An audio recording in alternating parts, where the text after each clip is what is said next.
4 years ago, Fitbit released the Fitbit Blaze to make their fitness trackers more like a smartwatch. Retailing for $199 and being well received at the time, you can now pick up renewed versions for around $120, but I'll leave a link below for more updated pricing. Today, we'll see if the Fitbit Blaze is still a great pickup today in 2020. Welcome everyone to another review. Starting out with the physical features first, if you purchase a Fitbit Blaze, it will come with a silicone band. As I do not have the silicone band anymore, I will be talking about my leather one. The leather band is made out of genuine leather, which offers a familiar and modern feel. They come with a very secure watch-like buckle to latch into place. Throughout my time wearing this, it has not once been uncomfortable and has been very secure in my experience, although with time the band will be visibly worn. Like there and there. Wearing this with long sleeve shirts has not been an issue, as it doesn't snag too much compared to its thicker activity trackers. If you've ever worn regular size watches, it is slightly thicker than those. Here is a regular traditional watch in the Fitbit Blaze, for example. It is slightly thicker than those. The band comes in both small and large sizes with no medium, as both sizes cover the wrist range very well. They also come with quick release pins, making swapping bands extremely simple and easy. The quick release pins can be found near the beginning of the buckle, here and here. Now let's talk about the frame. The frame bezel is made out of stainless steel and is very durable against regular wear, and some replacement bands even come with replacement bezels so you can customize the look and feel of the Blaze. The actual Fitbit Blaze device is actually fitted inside the frame. Some may see removing the device in order to charge it in its proprietary charging cable as a nuisance. However, charging the device had only taken an hour to an hour and a half, which isn't too bad. Here's the actual Fitbit device away from its frame. To charge it, you would insert it inside here, and here's how it will look like. That is how it charges. It charges via a proprietary cable, so if this cable breaks, you can buy aftermarket ones or buy from the Fitbit website. Reseating the device back into the frame does require some practice and getting used to, especially for first-time users getting situated with this device. You have to make sure that the two buttons on the right side and the one button on the left side align with the buttons here, and also do not pop out of the frame from the top.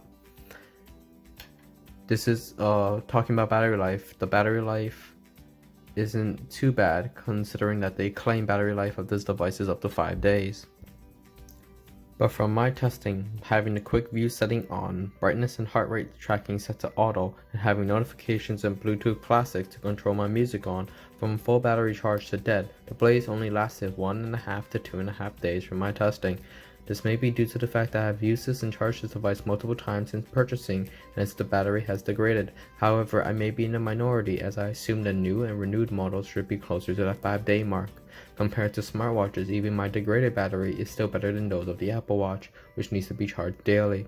When removed from the frame, the buttons of the Blaze are hard to press, as they are seated in order to fit inside the frame. However, when installed, the buttons are extremely tactile, as they use the frame's button as an extension of their own.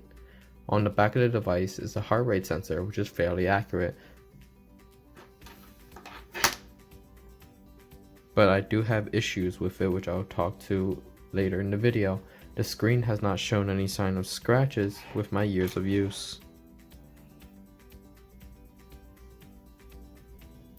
Looking at the display, the display is usually off, but with the quick view setting on, it will turn on with the raise and flick the wrist and to show you the time. You can also turn on the screen by pressing any of its 3 buttons. By tapping the screen, it will show you your date, steps, pulse, distance, calories burned, floors climbed. You can also change the screen with a variety of faces within the app. While on the main screen, swiping down from the top offers notifications, as well as the ability to control music playback through Bluetooth Classic, which works with various musics and video playback from Spotify, Amazon Music, YouTube, Google Play Music with my Android device. Swiping up allows you to check on your notifications. which allows you to see nearly all messages without being cut off. Only when being sent a paragraph will the notifications cut off. These notifications can be individually removed by swiping left or right or remove all entirely by pressing the clear all button at the bottom of the screen. You cannot send messages back from the device, you can only view it. Swiping up and down only works from the main screen, but you can access this option at any time by pressing and holding the top and bottom button on the top of the screen, respectively. From the main screen, swiping left sends you to the Today tab, where you can see your detailed information such as steps, heart rate, active hours, distance walked, calories burned, floors climbed, and active minutes. Backing off with the left button and continuing right, we can get to the exercise, where you can track your running, your weights, your workout, treadmill, elliptical, and bike. You can also add an additional exercise to track from within the Fitbit app. Those include hiking, spinning, yoga, boot camp, circuit training, golf, kickboxing, martial arts, Pilates, stair climber, tennis, and walking. Regarding runs and cycles, it uses your phone's GPS, which requires you to run with your phone on with you, which can be seen as a nuisance. Swiping left again brings you to FitStar.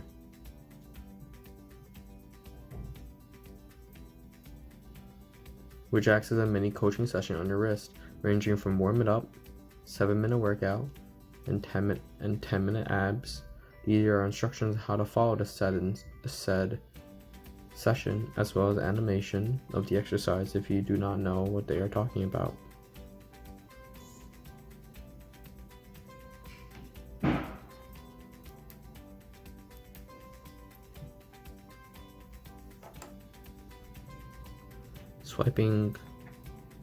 Continuing to swipe left, there's the relax, where you can choose either 2 or 5 minutes to take some deep breathing exercises.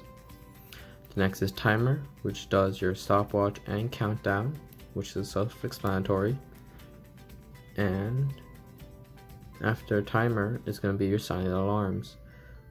You can create a silent alarm within the device itself, and you can also choose which day you want it to do so.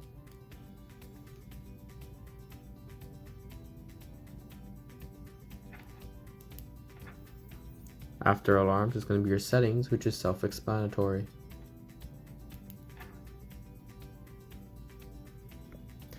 The display on the Fitbit Blaze is bright enough to be seen in outdoor conditions, as well as dim enough where you aren't blinding yourself in the middle of the night.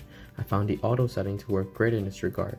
The device, however, is only splash proof, which makes this device unsuitable for swimming or any activity that involves submerging the device. The device is most suitable to be water resistant enough for when let's say you're out on a run and it decides to rain.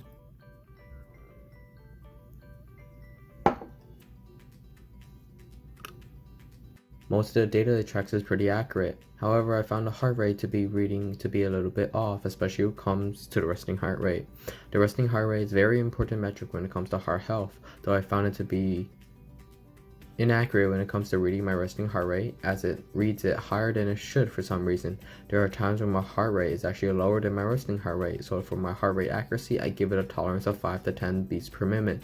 It is still better than not having heart rate tracking, since it allows for the tracking of light, deep, and REM sleep. So overall, in my opinion, this is still a good product for those who want an activity tracker with some added smart capabilities, but not too smart where you'll be playing with your watch all day. Its big screen and watch-like appearance makes it sleek enough and easy to view, although it lacks GPS capabilities, weather updates, and the ability to respond to text messages, which is now offered on Fitbit's later devices, such as the Charge 3.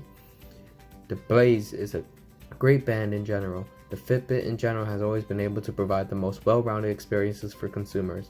And that's it for the review. Please take your time to leave a comment below, to leave a like, comment below your thoughts on the Fitbit Blaze, and even subscribe. This is Subtle Cringe. Thank you for your time and have a great day.